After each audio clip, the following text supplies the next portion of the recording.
After kicking off their trilogy with Fear Street Part 1, 1994 last week, director Leigh Janiak's sequel Fear Street Part 2, 1978 offers a whole new slasher-style horror story that pulls from a different decade's classics.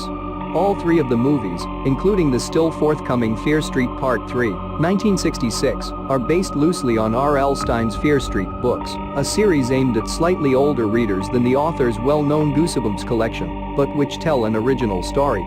That story began in 1994, which did much of the heavy lifting in terms of world building and introducing the towns of Shadyside and Sunnyvale along with the legend of the witch Sarah Fier, and continues in 1978 to further unravel that mystery. Fear Street Part 2, 1978 is a fun enough riff on 70s slashers, but works better as the middle chapter in Netflix's horror movie trilogy.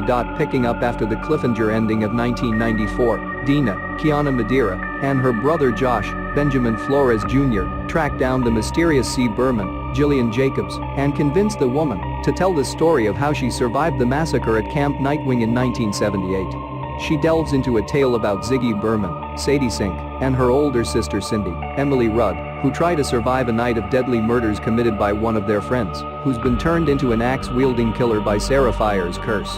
While Ziggy is focused on saving her sister, with some help from the young Sunnivaler Nick Good, Ted Sutherland, Cindy investigates the witch's curse with her friend Alice, Ryan Simpkins, in hopes of finding a way to end it.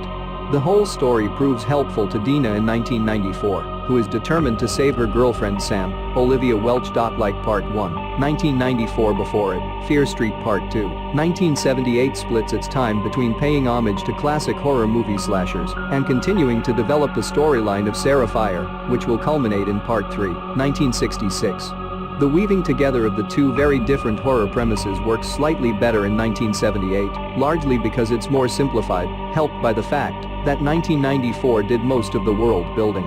That said, there's still a sense Ziggy and Cindy are in two completely separate horror movies, with one sister running from a single-minded killer and the other investigating a supernatural curse.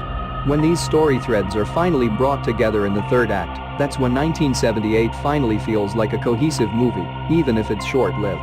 Overall, there's less of a sense of the filmmaker's inclinations to pay homage to the past and forge a new path being at war with each other, but it is still baked into the core of Fear Street. What further helps Fear Street Part 2, 1978 to be a slightly more entertaining horror movie, besides not getting bogged down in world building, is its different way of scaring viewers.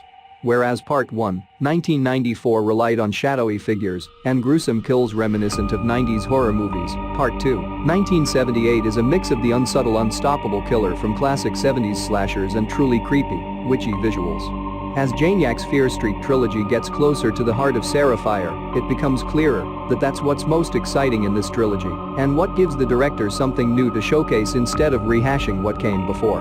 Along with the Sarah Fier elements, Part 2, 1978 culminates in a brutal killing sequence that makes Fear Street stand out amid other slashers, for better or for worse.